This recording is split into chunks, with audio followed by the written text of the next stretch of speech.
சிறிய இடைவெளிக்கு பிறகு மீண்டும் இந்த சிறப்பு விவாத நிகழ்ச்சிக்கு உங்களை அன்போடு வரவேற்கின்றேன். தமிழக மீனவர்கள் விடுதலை தொடர்பாக நாம் ஒரு விவாதத்தை செய்தி தொகுப்பை இன்று காலை முதலே தொடங்கி நேரலையில் நடத்தி கொண்டிருக்கின்றோம். பல்வேறு இடங்களிலிருந்தும் களங்களிலிருந்தும் நேரடியாக நமக்கு செய்திகளை அளித்துக் கொண்டிருக்கிறார்கள் நம்முடைய செய்தியாளர்கள். அந்த அளவில் அரங்கில் நம்மோடு திரு பீட்டராயன் இணைந்திருக்கின்றார். திரு பீட்டராஜன், நாம் விவாதத்திற்குள் செல்வதற்கு முன்பாக மீண்டும் ஹசீஃபிடம் தங்கச்சி மடத்தில் இருக்கக்கூடிய விவகாரங்களை தொடர்பாக நாம் பேசிவிடலாம். ஹசீஃப், இப்போ அங்கே வரவேற்பதற்கான ஏற்பாடுகள் என்ன அளவில் செய்யப்பட்டிருக்கின்றன? அதிகாரிகள் தரப்பில் அல்லது அரசு தரப்பில் அல்லது அரசியல் கட்சிகளின் தரப்பில் அங்கே வரவேற்பதற்கான ஏற்பாடுகள் எதுவும் செய்யப்பட்டிருக்கிறதா? டெல்லியில் இருந்து எத்தனை மணி அளவில் தமிழக மீனவர்கள் தங்கச்சி மடம் வந்து சேர்வார்கள் என்பது குறித்த உறுதியான தகவல்கள், அதிகாரப்பூர்வ தகவல்கள் எதுவும் உங்களுக்கு கிடைத்திருக்கிறதா?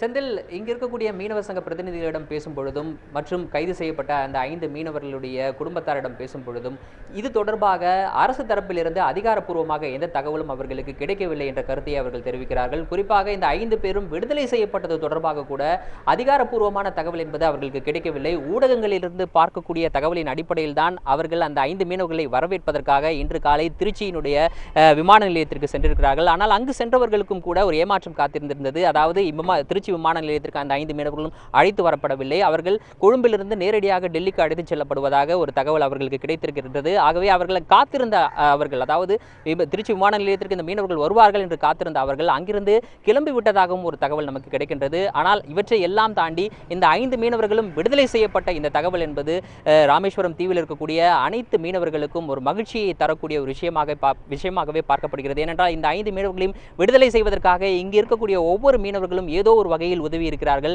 ஏனென்றால் மீனவ சங்கங்கள் தான் இந்த 5 மீனவர்களையும் விடுதலை செய்வதற்கான பல்வேறு நடவடிக்கைகளை எடுத்திருக்கிறார்கள். அந்த சங்கங்கள் நடவடிக்கை எடுக்கும் பட்சத்தில் நிச்சயமாக ஒவ்வொரு மீனவரும் அந்த சங்கத்தினுடைய உறுப்பினராக இருக்கும் பட்சத்தில் அவர்களும் இந்த மீனவர்களுடைய விடுதலைக்கு உறுதுணையாகவே இருந்திருக்கிறார்கள். இந்த மீனவர்களை பொறுத்தவரை இந்த 5 மீனவர்களும் நிரபராதிகள் என்ற கருத்தில் உறுதியாக இருக்கிறார்கள். அவர்களுக்கு பொது மன்னிப்பு வழங்கி அனுப்பப்பட்டிருக்கின்றதா, அவர்கள் செய்த தண்டனை உறுதி செய்யப்பட்டு அதன் பிறகு தண்டனை வழங்கப்பட்ட அந்த தண்டனை இல்லை, நீங்கள் இங்கிருந்து சென்று விடுங்கள் என்ற அளவில் இலங்கை அரசு அவர்களை அனுப்புகிறதா என்பது போன்ற கேள்விகளை அவர்களிடம் முன்வைக்கும் பொழுது அவர்களுக்கு தெரியும். அதாவது அது தொடர்பாக நாம் இன்னும் கூட விரிவாக விவாதிக்கலாம். அதற்கு முன்னதாக நம்மத்திலே மத்திய அமைச்சர் பொன் ராதாகிருஷ்ணன் நம்முடைய செய்தியாளரோடு நடத்திய ஒரு உரையாடல் நம்மத்தில் இருக்கிறது. அந்த உரையாடலையும் பார்த்துவிட்டு நாம் மீண்டும் கூட விவாதத்தை நடத்தலாம், தொடரலாம். பீட்டராயன், நம்ம அந்த விவாதத்தை பார்க்கலாம். மத்திய அமைச்சர் பொன் ராதாகிருஷ்ணனோடு நமது செய்தியாளர் நடத்திய விவாதம். மீனவர்கள் விடுதலை செய்யப்பட்டு இன்று இந்தியா திரும்புகின்றனர். ஸோ இது குறித்து பொன் ராதாகிருஷ்ணன் சார் அவர்களும் சில கேள்விகள் கேட்கலாம். சார், இப்போ மீனவர்கள் விடுதலை செய்யப்பட்டு இன்று திரும்புவதாக நமக்கு தகவல் வந்திருக்கு. ஸோ எப்போ வராங்க, அதை பற்றி கொஞ்சம் சொல்லுங்கள். எனக்கு கிடைத்த தகவலின் அடிப்படையில் இன்று மாலை டெல்லிக்கு வருவதாக சொல்கின்றார்கள்.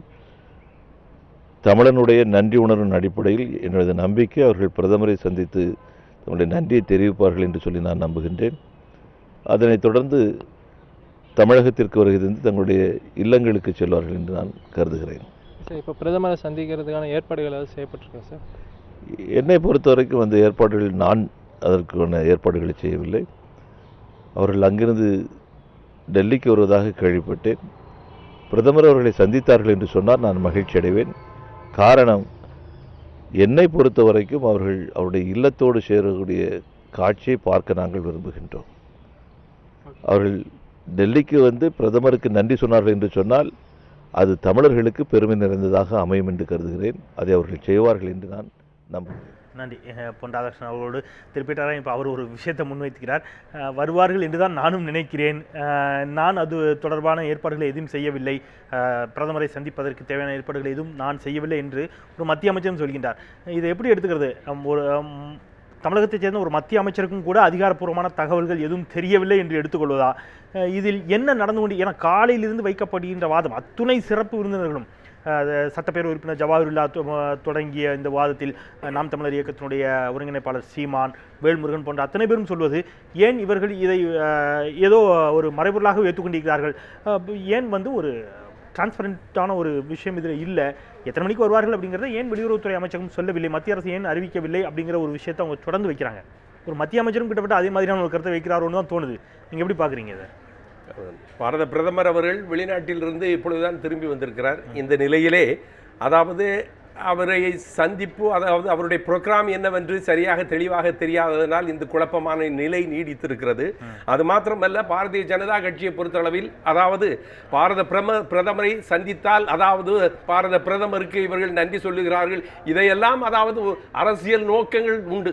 எப்பொழுதுமே எந்த கட்சி அதாவது ஆட்சியில் இருக்கிறதோ அந்த கட்சி ஒரு உதவியை செய்கின்ற போது அது எல்லோருக்கும் தெரிய வேண்டும், எல்லோ மக்களுக்கும் தெரிய வேண்டும், அதாவது நாடு முழுக்க தெரிய வேண்டும் தாங்கள் இதை சாதித்திருக்கிறோம் என்று. காரணம், அவர் இங்கே வந்தபோது நான் மீனவ பிரச்சனையிலே தலையிடுவேன், மீனவர்களுக்கு உதவுவேன் என்றெல்லாம் சொன்னதனால் நான் உதவி இருக்கிறேன் என்பதை அதாவது உலகுக்கு அறிவிக்க வேண்டும், இந்தியா மக்களுக்கு அறிவிக்க வேண்டும் என்பதிலே குறியாக இருக்கிறார்கள். அந்த கட்சிக்காரர்கள் குறியாக இருக்கிறார்கள். தமிழகத்திலே உள்ளவர்களுக்கு அது தெரியாமல் இருக்கலாம், ஆனால் அங்கே உள்ளவர்கள் இது அதாவது அவர்கள் நன்றி சொல்ல வேண்டும் என்பதை எதிர்பார்க்கிறார்கள். அதற்காக இந்த செய்யப்பட்டிருக்கலாம் அப்படிங்கிறது நிச்சயமாக. டெல்லியிலிருந்து ஸ்டீஃபனோடு நாம் மீண்டும் சில கேள்விகளை கேட்க வேண்டியிருக்கிறது. ஸ்டீஃபனோடு பேசிவிட்டு வரலாம். ஸ்டீஃபன், நம்முடைய செய்தியாளர் டெல்லியிலிருந்து ஸ்டீஃபன். ஸ்டீஃபன் வணக்கம், தொடர்ந்து பேசலாம். ஸ்டீஃபன் வணக்கம். ஸ்டீஃபன், தமிழக அரசின் சார்பாக இன்னும் சொல்ல வேண்டும் என்றால் அல்லது மத்திய அரசில் இருக்கக்கூடிய தமிழகம் சார்ந்த பிரதிநிதிகள் யாராவது இந்த மீனவர்களை வரவேற்று பிரதமரை அழைத்து சென்று அவரோடு நிகழ இருக்கக்கூடிய அந்த சந்திப்பில் தமிழக பிரதிநிதிகள், மத்திய அரசினுடைய தமிழக சார்ந்த பிரதிநிதிகள் அல்லது கட்சிகள் அரசுக்கு அப்பாற்பட்டு பாரதிய ஜனதா கட்சியைச் சேர்ந்த தமிழ்நாட்டைச் சேர்ந்த பிரமுகர்கள் யாராவது டெல்லியில் முகாமிட்டிருக்கிறார்களா?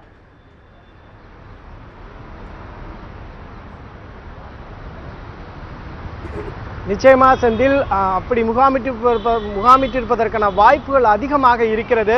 குறிப்பாக 2 நாட்களுக்கு முன்பு, அதாவது செவ்வாய்க்கிழமை அன்று மீனவ பிரதிநிதிகளோடு வெளியுறவுத்துறை அமைச்சர் சுஷ்மா ஸ்வராஜை பாரதிய ஜனதா கட்சியைச் சேர்ந்த சில பிரமுகர்கள் சந்தித்தார்கள். குறிப்பாக பாரதிய ஜனதா கட்சியினுடைய மாநில செயலாளர் சுப நாகராஜன் அவர்களும் உடன் இருந்தார்கள் என்பது குறிப்பிடத்தக்கது.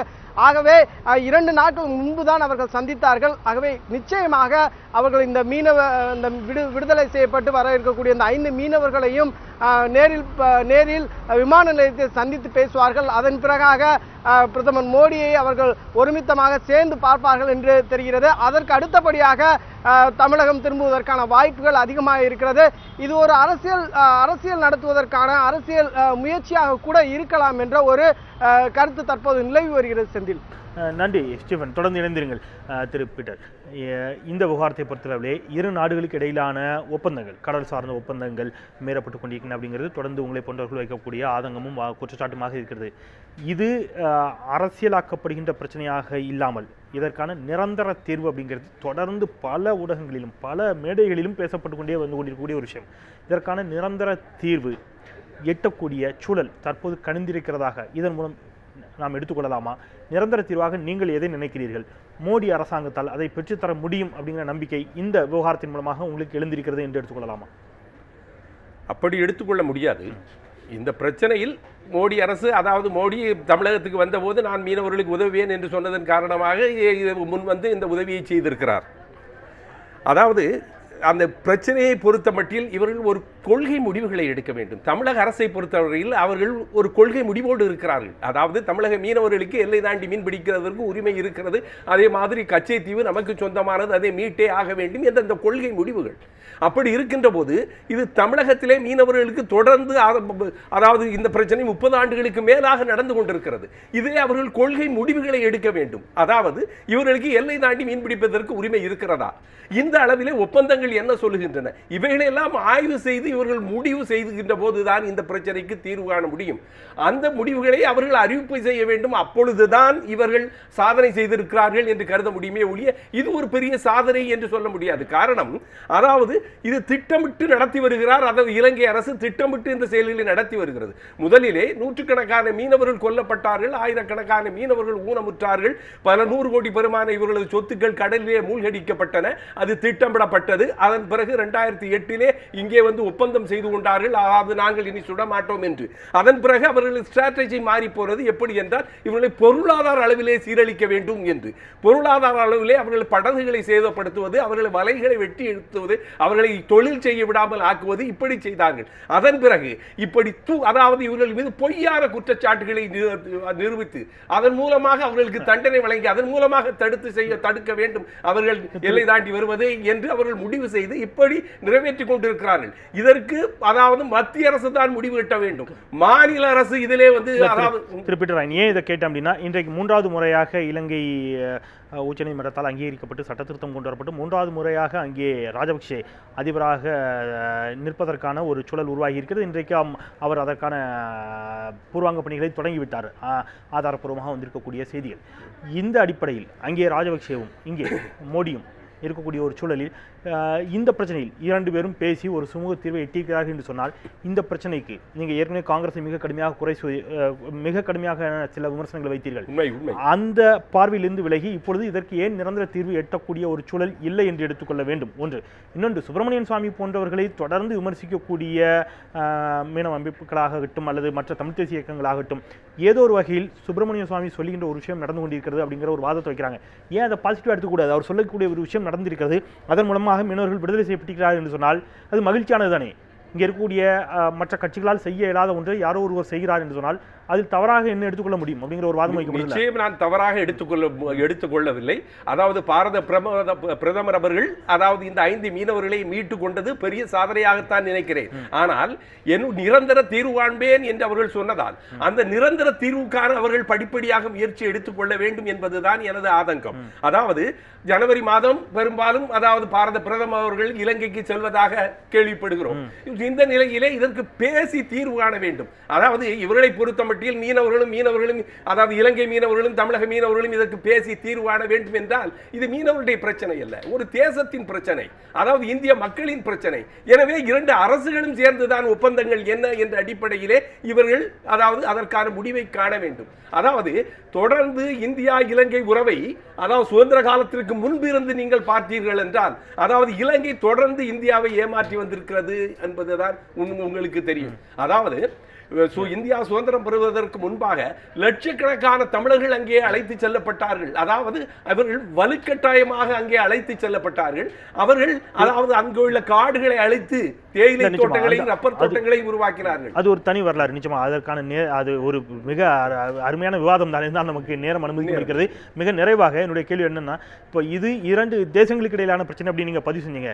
கச்சத்தீவிற்கு நான் கடந்த முறை சென்றிருந்த பொழுது அங்கே வந்திருந்த இலங்கை தமிழக மீனவர்கள் வைத்த வாதம் அப்படிங்கிறது இதில் அரசியல் கட்சிகளால் தான் அத்தனை பிரச்சனையும் நடந்து கொண்டிருக்கிறதா, 2 நாட்டு மீனவர்களும் கலந்து பேசினால் இந்த பிரச்சனை தீர்ந்துவிடும் அப்படிங்கிற ஒரு வாதத்தை வைத்தார்கள்.